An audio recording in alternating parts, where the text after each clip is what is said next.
이 시간은 도르트 신조 강의 제29강입니다. 오늘은 도르트 신조의 둘째 교리 제1항을 통하여서 하나님의 공의가 요구하는 형벌이라는 제목으로 하나님의 거룩한 말씀을 증거하겠습니다. 이제 우리는 도르트 신조의 두 번째 교리로 들어오게 되었습니다. 이 둘째 교리는 그리스도의 죽으심과 그 죽으심으로 말미암은 사람의 구속이라는 제목으로 되어 있습니다. 자, 우리는 여기에서 먼저 이 도르트 신조의 첫째 교리와 둘째 교리가 어떻게 연결되어 있는지를 생각해 봐야 합니다. 자, 지난주까지 우리가 보았던 첫 번째 교리가 무엇이었습니까? 그것의 제목은 하나님의 선택과 유기였습니다. 이 선택과 유기라는 것은 하나님께서 영혼 속에서 행하신 결정으로서 모든 사람에 대한 하나님의 계획을 말하고 있습니다. 하나님은 온 만물의 창조주시고 주권자이시므로 모든 사람들의 영원한 상태를 결정하실 권한이 있으십니다. 자, 물론 알미니안주의자들은 하나님께 있는 이 주권을 부정하지만 성경은 항상 하나님의 절대 주권에 대해서 명확한 진리를 선포하고 있습니다. 그러므로 우리 개혁파 교회, 개혁파 신학은 성경의 증거를 따라서 하나님의 주권적인 선택과 유기 모두를 정리하여서 이렇게 가르치는 것입니다. 자, 그러면 이 첫째 교리인 선택과 유기에 이어지는 다음 교리는 무엇이어야 하겠습니까? 자, 이 다음에는 반드시 이 선택과 유기라고 하는 계획이 실제로 이 땅에서 이루어지는 방법이 나와야 합니다. 자, 만일에 하나님께서 사람을 선택하시긴 하였는데 그 선택하신 백성을 구원하실 수 없다면 어떻게 되겠습니까? 그렇게 되면 하나님의 선택이라는 것은 아무런 의미가 없는 공허한 소리가 될 뿐입니다. 당연히 그렇게 능력이 없는 하나님은 결코 전능하신 주권자가 되실 수가 없는 것이죠. 그렇지만 하나님은 당신께서 선택하신 사람들을 모두 구원하실 수 있는 지혜와 능력이 있으십니다. 그래서 도르트 신조의 두 번째 교리에는 죄인들을 구원하기 위해서 베풀어진 그리스도의 공로, 곧 구원의 근거가 나와 있는 것이죠.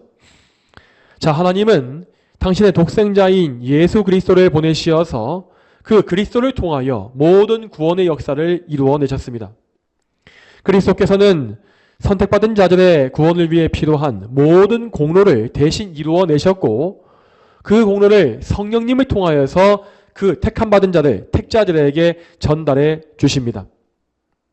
이때에 하나님이 선택하신 백성들은 예수님의 공로를 그들의 것으로 얻기 때문에 구원을 받습니다. 그러나 하나님께서 유기하신 사람들은 예수님의 이러한 공로를 얻지 못하기 때문에 자기의 죄로 말미암아 멸망하게 되는 것입니다. 자, 여러분, 그런데 도르트 신조에 나와 있는 모든 교리는 다 알미니안주의와 칼빈주의 사이의 논쟁에서 비롯된 것이라고 하지 않았습니까? 그러면 이 둘째 교리에서는 어떤 논쟁이 있었겠습니까? 사실 알미니안주의 역시도 우리 개혁주의와 마찬가지로 예수님께서 우리 죄를 위해 죽으셨다, 예수님이 우리 죄를 위해 죽으셨다라는 사실 자체는 믿었습니다. 하지만 이러한 단순한 교리 이외에 거의 모든 부분에서 알미니안주의는 칼빈주의, 곧 개혁주의와 너무나 상반된 교리와 수많은 오류들을 가지고 있었습니다. 여러분, 우리 개혁교회에서는 예수님의 구원 사역이 이것이 창세 전에 예정된 것이라고 말을 합니다. 하나님은 이 세상의 모든 일들을 창세전 영원 속에서 이미 다 정해놓으셨고 그 예정 속에는 인간의 타락과 또한 인간의 구원도 다 들어있었습니다.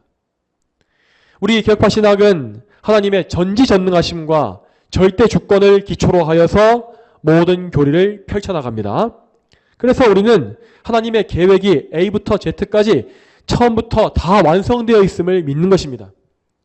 그리고 하나님은 이미 완성되어진 그 계획을 창조와 섭리라고 하는 두 가지의 방편을 통하여서 실제로 이루어 나가십니다.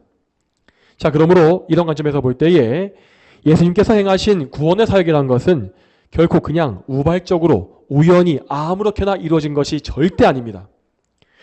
예수님의 성육신과 공생애, 그리고 십자가의 고난과 죽으심, 부활, 승천은 모두 창세전에 미리 정하신 하나님의 계획에 의해서 실행된 일들이었습니다. 따라서 하나님은 이 구원 사역을 이루시는 과정 가운데 중간에 뭔가 당황하시거나 깜짝 놀라는 등의 모습이 없으셨던 것입니다. 모든 구원의 사역은 다 하나님의 계획대로만 철저히 이루어졌으므로 삼위일체 하나님은 모든 사역들을 정확한 타이밍과 정확한 목적에 의해서 정확하게 이루어 가셨습니다. 자, 그런데 이와 반대로 아르미니안주의는 정말 정반대의 잘못된 교리를 주장했다고 합니다. 자, 그들은 먼저 예수님의 사역, 이 지상사역, 구원사역이 창세전에 예정된 것이 아니다 라고 말했습니다. 그들이 말하는 하나님은 사람이 타락한 이후에야 부랴부랴 구원의 조건들을 정하신 분이라고 합니다. 그러니까 사람은 하나님의 예정과 아무 관계없이 스스로 죄를 선택해서 타락해 버렸고, 하나님은 그 죄를 어떻게든 해결하기 위해서 구원의 조건을 정해주셨다라는 말이죠. 그렇게 하여서 맨 처음 구약시대에 처음으로 주어졌던 구원의 조건이 무엇이었냐면 그들은 말하기를 그것을 율법에 순종하는 것이었다라고 말을 합니다. 즉 아르미니안주의자들은 구약시대의 이스라엘 백성들이 모세 율법을 지킴으로써 구원을 이루었다고 본 것입니다. 그렇지만 우리가 이미 성경에서 본 바와 같이 구약의 성도들은 율법에 순종하지 못했고 처참하게 실패했습니다. 하나님은 이러한 모습을 보시면서 인간의 전적인 무능함을 알게 되셨고 죄인들에게 율법을 지킬 능력이 없음도 알게 되었다고 합니다. 말하자면 아르미니안주의의 이러한 하나님은 죄인들의 무능함을 나중에야 알게 되어서 당황하게 되었고 그래서 뭔가 다른 조치를 취하게 된 것이었죠. 이렇게 해서 취해진 조치가 바로 예수님의 지상사역, 구원사역이었다고 그들은 말을 합니다. 여러분, 이와 같이 아르미니안주의의 이런 교리 속에서 예수님의 사역이란 것은 창세전부터 미리 계획된 것이 아니었습니다. 그들에 따르면 예수님의 탄생은 타락 때문에 또 구약시대의 실패 때문에 갑작스럽게 준비된 것이었고 예수님께서 행하신 일들 역시 창세전의 계획과는 관계가 없었습니다. 이처럼 아르미니안주의자들은 하나님의 창세전 예정이라는 것을 부정해버리고 모든 구원의 사역을 그때그때 상황에 맞추어서 급조되어진 것으로 만들어버렸습니다. 또한 여기서 더 나아가서 아르미니안주의는 예수님의 사역이 가져온 결과에 대해서도 아주 심대한 잘못을 범했습니다. 여러분, 먼저 우리 개혁파 신학에서 예수님의 공로라고 하는 것은요, 이것은 우리 구원에 필요한 모든 조건을 다 완성한 것입니다. 자, 완성된 것입니다. 예수님은 참으로 우리에게 있는 원죄에서부터, 그러니까 우리가 물려받은 원죄에서부터 하여서 우리가 평생에 짓고 또 짓는 자범죄들을 다 용서하셨습니다. 그리고 예수님은 우리를 대신하여서 모든 율법에 순종하셨으므로 우리에게 반드시 필요한 율법의 의 역시 모두 이미 완성해 놓으셨습니다. 완성되었습니다. 그러므로 이 완벽한 속죄와 의에 뭔가를 더할 필요도 없고 더할 수도 없습니다.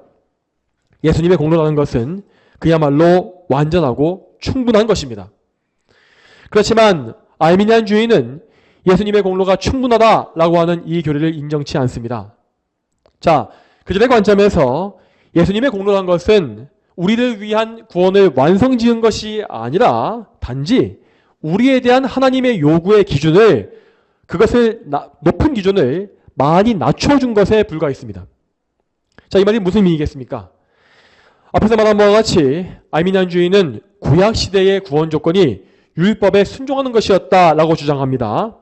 하지만 인간이 무능해서 그렇게 율법에 순종하는 것은 못했기 때문에 하나님은 그 원래의 기준을 대폭 낮추어 주셨다라고 하는 것입니다. 이 기준이 낮춰진 이유는 그들에 따르면 바로 예수님의 십자가 덕분이었다라고 말을 합니다. 그래서 예수님 십자가 이후에 신약시대의 성도들은 이제 구약시대와 같이 구원받기 위해 율법을 다 지킬 필요가 없어졌고 단지 예수님을 믿기만 하면 된다. 그러면 그걸 조건으로 해서 구원받는다라고 말한 것입니다. 여러분, 이 말의 의미, 이 말은 구약에서 필요한 구원 조건과 신약에서 필요한 구원 조건이 달라졌다라는 것입니다. 자, 구약의 성도들은 앞에서 말했듯이 율법을 다 지켜서 율법의 의를 자기의 공로로 삼아야 했지만 신약의 성도들은 예수님을 믿어서 그 믿음을 인정받아 공로로 삼아야 했다라는 말이죠. 이 지점에서 우리는 아르미니안주의의 치명적인 오류를 볼 수 있습니다. 그러니까 그들은 믿음이란 것을 사람의 공로로 여기고 있습니다. 그들은 하나님께서 우리의 믿음을 보시고 그 믿음 자체를 공로로 여기시어서 네가 믿는 것을 보니 그 믿음이 정말 순종과 의로 보이는구나 라고 여겨준다고 본 것입니다. 하지만 실제로 믿음이라는 것은 절대 인간의 공로로 볼 수 없습니다. 믿음이라는 것은 우리가 우리의 결정과 능력으로 믿어내는 것이 아닙니다. 이것은 우리는 할 수 없으나 하나님의 선물로 위에서부터 주어지는 것입니다. 또한 이 믿음은 선물이거니와 또한 동시에 그리스도의 공로를 얻기 위한 통로와 같습니다. 하나님은 믿음이라고 하는 통로를 우리에게 주시어서 그 믿음을 통하여서 그리스도의 은혜, 곧 속죄와 의를 우리에게 전달해 주시는 것이죠. 그러므로 믿음이라는 것은 구원에 반드시 필요한 것이지만 결코 사람의 공로는 아닌 것입니다. 우리 구원에 필요한 모든 공로는 다 예수 그리스도께 있으며 우리는 아무 공로 없이 값없이 오직 예수님의 믿음으로 그분의 공로로 말미암아 구원을 받습니다. 자, 제가 지금까지 정리했던 말씀은 도르트 신조의 두 번째 교리에 대한 논쟁을 요약한 것입니다.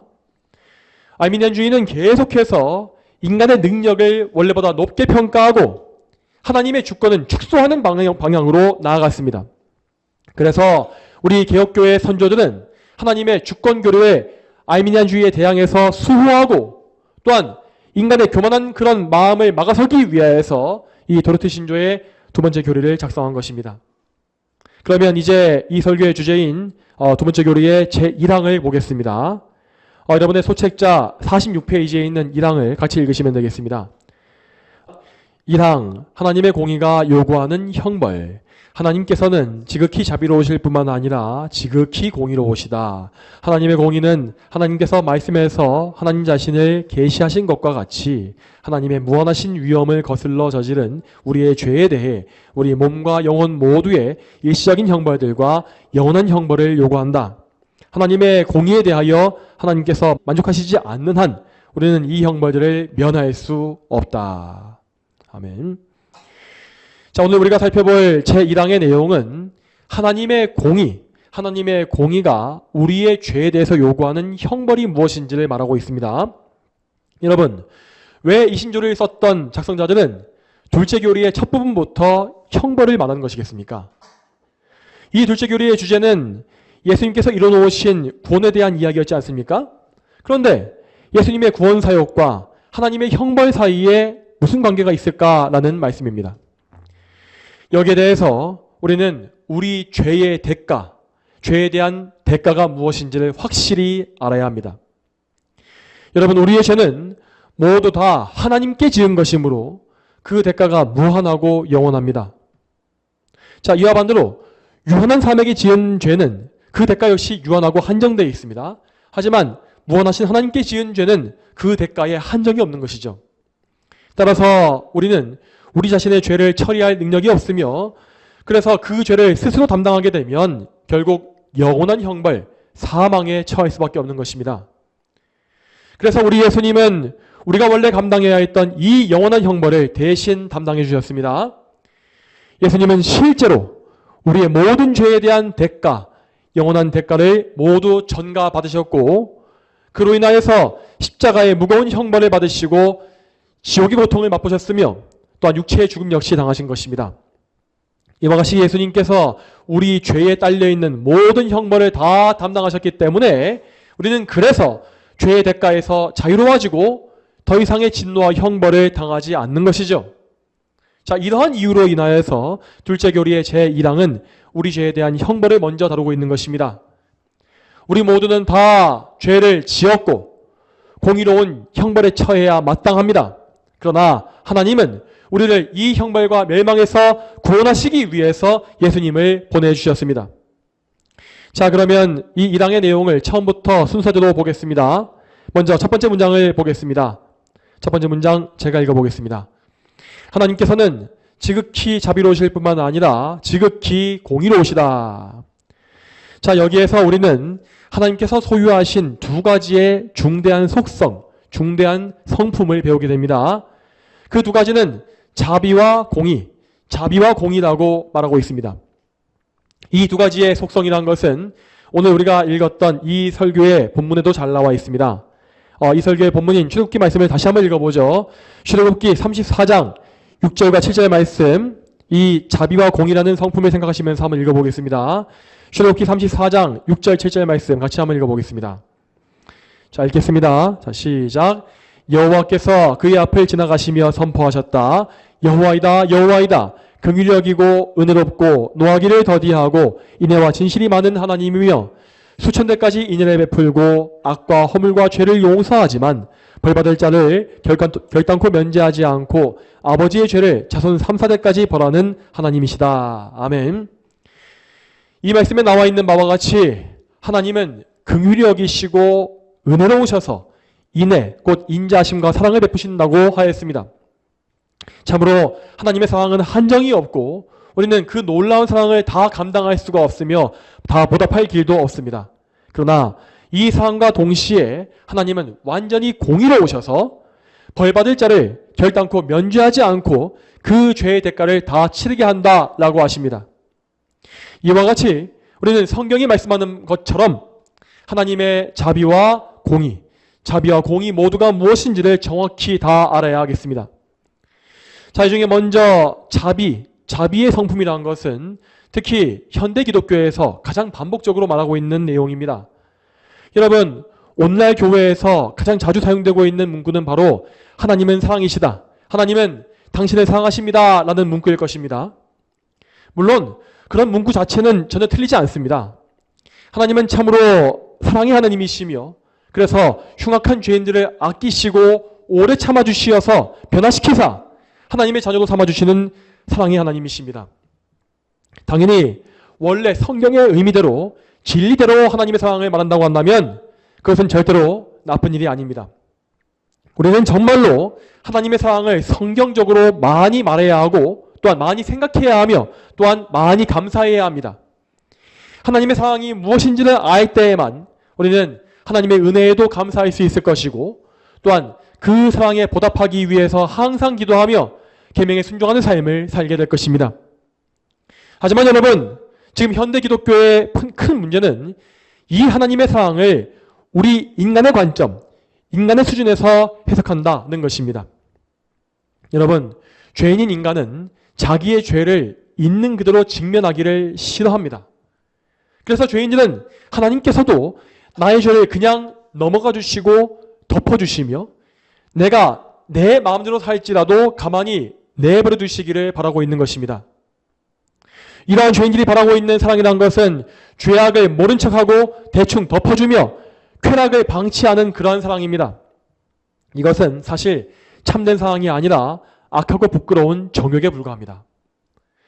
자, 그러므로 우리는 그런 생각을 갖고 있는 불신자들에게 하나님을 말할 때에 참으로 신중해야 합니다.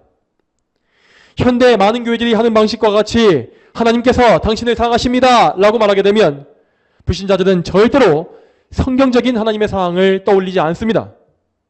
그들은 항상 일관되게 자기 자신을 사랑하기 때문에 하나님 역시도 나 자신을 위해 존재하셔야 하고 복을 줘야 하는 것처럼 생각하게 됩니다. 말하자면 불신자들은 하나님이 사랑이시다라는 말을 듣게 되면 자동적으로 램프의 진이와 같은 그런 거짓된 신을 상상한다는 것입니다. 당연히 이러한 생각을 가진 사람이 교회에 와서 교회를 채우게 되면 그 교회는 참된 하나님을 알지 못하는 영적 맹인들과 염소들로만 가득가득 채워지게 될 것입니다. 여러분, 그러므로 우리는 항상 하나님께서 계신 그대로 하나님을 알아야 합니다. 성경의 하나님은 사랑의 성품과 동시에 공의의 성품을 소유하신 분이라고 말씀드렸습니다. 여러분, 그러면 다음으로 공의라는 것은 무엇이겠습니까? 이것은 하나님의 완전히 의로우신 성품을 의미합니다. 하나님과 반대로 우리 인간은 절대로 공의로울 수가 없습니다. 물론 이 세상의 사람들은 저마다 자기의 기준을 세워놓고 자기가 의롭다, 옳다고 주장합니다. 그렇지만 그들 모두에게는 정말 많은 불의함이 있으며 제 아무리 올바른 삶이라 할지라도 온갖 점과 흠이 있는 죄인에 불과한 것입니다. 그렇지만 우리 하나님은 이 세상 만물의 기준을 정하신 분이기 때문에 그분 자신이 의의 기준이 되십니다. 그리고 그 의의 기준은 절대 편협하거나 불의하지 않습니다. 하나님의 판단은 항상 완전하며 그분의 길은 모두 올바릅니다. 자, 그런데 하나님의 공의는 분명 옳은 것이지만 이것은 동시에 우리 죄인들을 엄청난 공경에 받들이는 성품이기도 합니다. 자, 왜 그렇겠습니까? 왜냐하면 우리들은 너나 할 것 없이 모두가 하나님의 공의 앞에 절대 설 수가 없는 불의한 죄인이기 때문이죠. 여러분, 하나님의 공의로우심이 제일 잘 정리되어 있는 말씀은 다름 아닌 십계명입니다. 여러분, 하나님은 공의로우신 분이기 때문에 그분의 계명은 항상 공의롭고 온전합니다. 따라서 십계명은 우리에게 불완전한 순종을 요구하는 법이 없고 항상 완벽한 순종을 요구합니다. 계명에는 죄나 실수를 눈 감아주고 넘어가는 부분이 없습니다. 계명은 다 완벽하게 지키지 못하면 아예 안 지키는 것과 같아지는 그런 원리를 가지고 있습니다. 그러니까 만일 우리가 9가지 계명을 다 완벽하게 지켰다 손치더라도 단 한 개의 계명을 못 지키게 되면 우리는 나머지 모든 계명을 어긴 것으로 여겨지는 것입니다. 여러분, 이러한 기준은 절대 가혹한 것이 아닙니다. 하나님은 완전히 공의로우신 분이기 때문에 완전한 의를 요구하시는 것이 마땅합니다. 하나님은 그러므로 가혹한 것을 요구하시는 것이 아니라 너무나 마땅하고 올바르며 선한 것들을 우리에게 요구하시는 것입니다. 그렇지만 우리는 악하고 참으로 타락하여서 그 누구도 이런 완전한 의에 이를 수는 없고 항상 하나님 앞에 죄인일 수밖에 없는 것이죠. 자, 그러면 계속 이어서 하나님의 공의에서 나오는 진노와 형벌이 무엇인지도 보겠습니다. 1학 내용의 두 번째 문장 제가 읽겠습니다.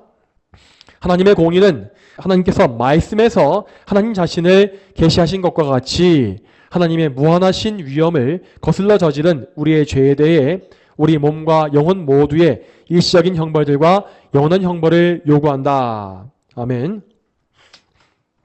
여기에서 우리는 우리의 죄와 형벌이 무엇인지를 정확히 봐야 합니다. 여러분, 앞에서 본 바와 같이 우리의 죄는 결단코 가볍게 대충 넘어갈 수 있는 것이 아닙니다. 자, 왜냐하면 우리의 모든 죄는 다 하나님께 지은 것으로서 하나님의 무한하신 위엄을 거스른 것이기 때문이다 라고 나와 있습니다. 하나님은 온 우주의 통치자이시고 창조주이시며 우리 모두의 주인 되신 분입니다. 그러므로 그 하나님께서 정하신 계명에 반하여 짓는 모든 죄는 곧 그 계명을 정하신 하나님 자신을 거스르는 것이며 하나님의 주권에 반역하는 것이고 또한 더 나아가 하나님이 없다고 말하는 것과 똑같습니다. 그러므로 우리는 이런 관점에서 우리의 죄가 얼마나 심각하고 무서운 것인지를 하나님과의 관계 속에서 바르게 알아야 합니다. 우리의 죄는 이 자체가 뭔가 끔찍하고 더러워서가 아니라 이것이 하나님을 향한 것이기 때문에 심각한 것입니다. 그리고 이 심각한 죄에는 반드시 공의로운 형벌이 따르게 되어 있습니다. 왜냐하면 죄에 대해서 합당한 대가를 치르게 하는 것이 바로 하나님의 뜻이기 때문이죠. 자, 그러면 이 형벌에 대해서 오늘 도르트 신조는 무엇이라 말하겠습니까? 1항에 이렇게 나와 있습니다. 우리 몸과 영혼 모두의 일시적인 형벌들과 영원한 형벌을 준다라고 되어 있죠. 자, 여기에는 먼저 우리의 몸과 영혼에 대한 형벌이 나와 있습니다. 자, 몸과 영혼입니다.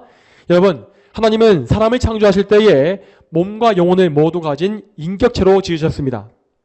그래서 우리가 사는 동안에 이 몸과 영혼은 결코 따로 떨어지지 아니하고 항상 모든 생각과 행동에 함께 참여하는 것입니다. 따라서 우리의 생각과 행동으로 지은 모든 죄는 몸이나 영혼 어느 한쪽에 치우쳐 있지 아니하고 항상 우리의 전 인격에 골고루 퍼져 있습니다.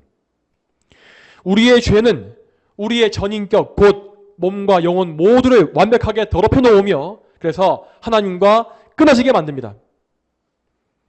또한 하나님은 우리의 몸과 영혼을 다 지으신 분이므로 죄로 더러워진 우리의 몸과 영혼 모두에게 책임을 물으실 수가 있습니다. 자, 또 이어서 죄인의 형벌은 몸과 영혼뿐만 아니라 거기에 또 일시적인 형벌과 영원한 형벌로 나눠진다고 되어 있습니다. 여기에서 일시적인 형벌이라는 것은 곧 이 세상의 삶 가운데 받는 형벌을 말하는 것입니다. 하나님은 공의로운 분이기 때문에 죄에 대한 형벌은 내세에서뿐만 아니라 이 세상에서도 내려지는 것입니다. 이러한 지상에서의 형벌은 죄인들의 죄를 통제하고 그들이 함부로 날뛰지 못하게 만드는 역할을 합니다. 만약 하나님께서 이 땅에서는 현세에서는 형벌을 주시지 않았다고 한다면 죄인들은 죄를 지을지라도 아무 형벌이 없다고 하면서 점점 더 죄에 깊이 대담하게 빠져갔을 것입니다. 그렇다면 지금쯤 인류는 이미 이 세상에 남아있지 않겠죠. 그렇지만 여러분, 이 땅에서 받는 형벌은 전체 형벌 가운데 극히 일부에 불과합니다. 앞서 말한 바와 같이 하나님께 짓는 죄는 그 대가가 무한하고 영원한 것이라고 하였습니다. 그에 비해서 이 땅의 형벌은 아무리 길다 할지라도 80년에서 100년이면 끝나게 됩니다. 그렇지만 이 세상의 타임이 끝나고 나면 사람들은 모두 영원한 세계로 들어가게 될 것입니다. 그리고 이 세상에서 죄의 대가를 해결받지 못한 사람들은 여전히 그 죄의 대가가 무한히 남아있으므로 영원한 형벌에 처할 수밖에 없는 것입니다. 여러분, 이러한 영원한 형벌이라는 것은 결코 사람이 상상해낸 것이 아닙니다. 이 모든 형벌은 인간의 상상이 아니라 하나님의 공의가 말씀이 요구하는 것이라고 분명히 말하고 있습니다. 하나님의 공의로운 성품은 아주 미세한 흠결이나 죄의 부패함도 허락할 수가 없습니다. 하나님은 완벽하게 공의로운 분으로서 모든 죄의 모든 대가를 다 요구하셔야 하며 또한 그 대가를 실제로 치르게 하셔야 합니다. 그렇지 아니하면 하나님은 결단코 공의로운 하나님이라고 말할 수 없습니다. 자, 그러면 이제 이 장의 마지막 문장을 보겠습니다. 이 장의 마지막 문장 제가 읽어보겠습니다. 읽겠습니다. 하나님의 공의에 대하여 하나님께서 만족하시지 않는 한 우리는 이 형벌들을 면할 수 없다 하였습니다. 자, 이 마지막 문장은 하나님의 공의를 만족시키는 것에 대해서 말하고 있습니다. 앞에서 말한 바와 같이 하나님의 공의는 모든 죄에 대한 대가를 요구한다고 했습니다. 하나님의 공의는 그래서 죄의 대가를 한 점, 1.2대까지 다 치러서 그 대가가 다 없어지기 전까지는 만족될 수가 없습니다. 그리고 우리가 스스로 하나님의 공의를 만족시킨다고 하는 것은 아예 불가능한 일이죠. 모든 사람은 지옥에 직접 들어가서 영원한 형벌을 받는다 할지라도 하나님의 공의를 절대 만족시킬 수가 없습니다. 자, 이러한 사실에 대해서 스펄전 목사님은 설교 중에 이런 말씀을 하신 적이 있다고 합니다. 제가 스펄전 목사님의 설교문 중에 일부를 말씀드리겠습니다. 한번 읽어보겠습니다. 지옥은 언제나 장차 임할 진노입니다. 어떤 사람이 지옥에서 1000년 동안 고통을 당했더라도 그것은 여전히 장차 임할 진노입니다. 그가 그곳에서 100만 년 동안 있었다 할지라도 그것은 여전히 장차 임할 진노입니다. 그가 100만 년이 지난 이후에 고개를 들어서 바라볼 때에 타오르는 지옥의 천장에는 이렇게 기록되어 있는 것을 볼 수 있을 것입니다. 장차 임할 진노, 장차 임할 진노, 그것은 영원한 진노이며 결코 끝이 없는 진노이기 때문입니다. 자, 여러분, 이 설교 말씀은 지옥의 영원한 형벌을 아주 무섭게 묘사하고 있습니다. 이 세상의 감옥은 그곳이 아무리 끔찍한 감옥이라 할지라도 거기에는 형기라는 것이 있지만 지옥에는 그런 것 자체가 없습니다. 물론 여기에서 스펄전 목사님은 우리의 이해를 돕기 위해서 1000년과 100만 년이라고 하는 시간을 언급했습니다. 하지만 사실 지옥에는 이런 시간 자체가 없습니다. 그곳에서 이미 시간은 없어졌고 오직 영원만이 있을 뿐입니다. 이처럼 지옥은 영원한 곳이기 때문에 거기 들어간 사람들은 하나님의 진노가 끝나는 것을 결코 볼 수 없습니다. 그래서 스펄전 목사님은 지옥에 있는 진노, 하나님의 진노에 대하여서 장차 임할 진노라고 말한 것입니다. 다시 말해서 지옥에서 당하는 하나님의 진노는 이것은 무한하고 영원한 것이기 때문에 항상 아직 시작도 하지 않은 것과 같이 무한히 이어진다라는 말인 것이죠. 자, 그러므로 우리는 죄에 대한 형벌과 하나님의 진노에 대해서 정말 심각하고 진지하게 생각해야 합니다. 이것은 한 번 정해지면 돌이킬 수가 없는 것이고, 또한 그 결과가 확정되기 전까지도 돌이킬 수 있는 기회가 한정되어 있습니다. 그 기회는 오직 우리가 이 세상에 숨쉬면서 살아있는 동안에만 주어지는 것입니다. 따라서 우리는 하나님께서 우리에게 생명을 주고 계시는 이 날 동안에 하루라도 빨리 죄의 문제를 해결받아야 하고 죄의 대가를 지불해야 하며 또한 하나님의 공의를 만족시켜야 한다는 것입니다. 그렇지만 다시 말씀드리지만 나 자신, 우리 자신에게는 죄의 문제를 해결할 수 있는 능력이 조금도 없습니다. 지금까지 말한 바와 같이 우리가 스스로 죄를 해결하는 길이란 것은 그저 우리 스스로 그 형벌에 빠지는 것뿐입니다. 그렇지만 그것은 영원한 형벌, 곧 지옥에 들어가는 것이므로 절대 우리의 해결책이 될 수 없습니다. 또한 여러분, 더 나아가서 우리의 죄는 우리의 이웃들, 다른 사람이 해결해 줄 수 있는 것도 아닙니다. 자, 왜냐하면 우리 주변의 모든 이웃들은 그가 아무리 훌륭하고 위대한 인물이라 할지라도 우리와 똑같은 죄인에 불과하기 때문입니다. 당연히 남의 죄를 해결해 줄 수 있는 사람은 이 세상에 단 한 명도 없습니다. 그러면 어떻게 해야겠습니까? 우리는 우리 죄를 해결할 수 있는 길이 오직 하나님 안에만 있다는 사실을 기억해야 합니다. 하나님은 타락한 인류를 죄에서 구원하시기 위하여서 친히 직접 구원의 길을 준비해 주셨습니다. 그 길은 바로 하나님의 아들이신 예수 그리스도이십니다. 예수님은 하나님께서 선택하신 자들의 모든 죄를 대신 담당하셨고 그 죄에 대한 형벌 역시도 모두 대신 담당하셨습니다. 예수님이 당하신 형벌에는 우리가 당했어야 할 모든 형벌이 다 들어있습니다. 앞에서 말했던 몸과 영혼의 일시적인 형벌과 영원한 형벌을 다 당하는 것, 그 모든 형벌이 다 예수님께서 당하신 것입니다. 예수님은 먼저 몸과 영혼 모두의 극심한 형벌을 다 당하셨습니다. 그리고 예수님은 일시적인 형벌과 영원한 형벌을 모두 다 당하셨습니다. 먼저 일시적인 형벌의 측면에서 예수님은 채찍에 맞으시고 십자가에 못 박히셨으며 벌거벗겨지는 수치를 당하셨습니다. 또한 거기서 더 나가서 예수님은 영원한 형벌도 다 당하신 것인데 그 영원한 형벌이라는 것은 하나님 아버지와 완전히 끊어져서 그분의 원수가 되는 것이었습니다. 예수님은 우리의 죄 때문에 실제로 하나님의 은혜를 다 빼앗기셨고 하나님께 진노만을 당하셨습니다. 여러분, 이렇게 예수님이 당하신 바와 같이 하나님의 은혜가 조금도 없고 오직 진노만 남아있는 것, 이것이 바로 지옥입니다. 예수님은 십자가 위에서 이 지옥의 상태와 영원한 형벌을 다 경험하셨습니다. 물론 예수님께서 십자가 위에서 지옥 형벌을 경험하신 시간은 정확히 3시간이었습니다. 그렇지만 예수님은 무한하신 하나님이시기 때문에 단 3시간 동안의 지옥 형벌을 받으심으로써 우리에게 주어진 영원한 형벌을 다 대신할 수 있었던 것입니다.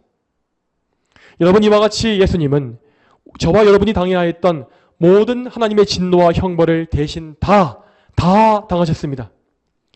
그러므로 예수님을 믿는 신자는 정말로 그에게 있었던 모든 진노가 다 떠나가고 형벌을 면하는 것을 경험할 수 있습니다.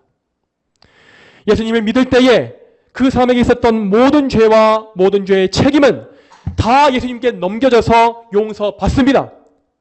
그리고 예수님은 그 사람에게 그분의 의를 넘겨주시어서 그 의로 깨끗하게 옷을 입은 거룩한 주의 백성의 상태로서 만들어주시는 것입니다. 그러므로 예수님을 믿는 그 사람에게는 결코 정죄함이 없고 다시는 하나님의 진노가 없으며 형벌 역시 다 사라집니다. 당연히 그 믿는 자는 자기를 억누르고 고통스럽게 하였던 죄의 짐이 풀려지는 것을 경험할 것이요 하나님과의 관계가 회복되어지는 것을 볼 것입니다. 그때부터 신자는 죄의 책임에서 자유를 얻은 가운데 성령님을 통해서 거룩한 삶을 살게 됩니다. 그는 성령 안에서 평생의 죄와 싸우고 또한 마귀와 싸울 것이며 또한 마침내 그 싸움에서 승리하여 거룩하게 변화되어 갈 것입니다. 사랑하는 여러분, 부디 이러한 삶을 사모하시고 예수님을 믿으시기를 바랍니다. 지금 여러분께서 어떤 상태에 있으시는지 간에 여러분은 속히 눈이 열려야 하고 여러분 자신의 죄인됨을 직접 보셔야 합니다. 그리고 자기의 죄성과 죄를 알게 되었다고 한다면 그때 여러분은 예수님만 믿음으로써 그분께 여러분의 모든 죄를 다 맡겨드리셔야 합니다. 여러분은 예수님을 믿기 위해서 뭔가를 더 많이 해야 할 필요가 없습니다. 여러분은 예수님을 만족시키기 위해서 공로를 쌓을 필요가 없습니다. 그저 여러분은 여러분의 모든 노력과 지식과 공로를 다 내려놓고 빈손으로 주님 앞에 나아가 엎드려서 은혜를 간구해야 합니다. 여러분, 예수님 안에 구원의 모든 공로가 있음을 믿으십시오. 예수님 안에는 모든 죄의 용서가 있고 또한 여러분께 필요한 의의 세마포 옷이 있습니다. 여러분은 예수님을 믿음으로써 이 구원의 은혜를 선물로 받으셔야 하고 또한 예수님 안에서 하나님과 화목함을 이루셔야 합니다. 누구든지 자기의 모든 조건과 행위와 노력과 지식과 의지와 공로를 부인하고 예수님만 믿는 사람들은 예수님의 공로로 말미암아 구원을 얻을 것입니다. 저와 여러분 모두가 하나님의 공의와 죄의 형벌이 무엇인지를 알게 됨으로써 자신의 상태를 알게 되기를 소망합니다. 그리고 여러분께서 그리스도 예수님을 정말 믿음으로써 참된 용서와 죄에서의 자유를 참으로 누리게 되기를 주님의 이름으로 축복합니다. 다 함께 기도하시겠습니다. 하나님 아버지, 오늘도 도르트 신조의 둘째 교리의 첫 번째 항목을 통하여서 우리의 죄에 대한 하나님의 공의로운 형벌이 무엇인지를 보게 하심에 감사드립니다. 하나님, 이렇게 죄인에 대해서 죄의 대가, 영원한 형벌을 이렇게 무섭게 말해야 하는 것은 결코 죄인을 죽으라고 내모는 것이 아니요, 또한 그에게 뭔가 저주를 퍼붓는 것도 아니라 오히려 그를 자기의 소망 없는 상태에 직면케 하며 자기의 상태를 알게 하여서 하나님의 은혜에만 매달리게 하는 그러한 말씀인 것을 저희는 믿습니다. 하나님, 그러므로 이 말씀이 저희 모두에게 그러한 열매를 맺기를 소망합니다. 하나님께서 하나님의 공의로운 진노와 형벌에 대해서 말씀하시는 그 뜻, 그 목적이 우리 안에서 이루어지기를 저희는 소망합니다. 하나님, 이 말씀을 통해서 저희가 더욱더 낮춰지길 소망하고 하나님 앞에 내세우고 있는 정말 저희의 공의, 정말 저희의 공로의 마지막 한 조각까지 다 내어버린 상태에서 빈손으로 주님께 나아가서 엎드릴 수 있도록 인도해 주시옵소서. 정말 저희의 삶이 평생에 하나님께 빈손으로 나아가 오직 예수 그리스도의 공로에 의지하여 하나님께 손을 벌리는 그런 삶이 될 수 있도록 인도해 주시고, 그렇게 자신을 낮추는 가운데 항상 하나님의 크신 은혜를 덧입으며 하나님의 영광을 향하여서 나아가는 그런 주의 백성이 다 되게 해주시기를 소망합니다. 주여, 저희를 인도해 주시고 저에게 믿음 주시며 또한 더 큰 믿음을 허락하여 주시옵소서. 감사드리옵고 이 모든 말씀 거룩하신 예수님의 이름으로 간절히 기도 올립니다. 아멘.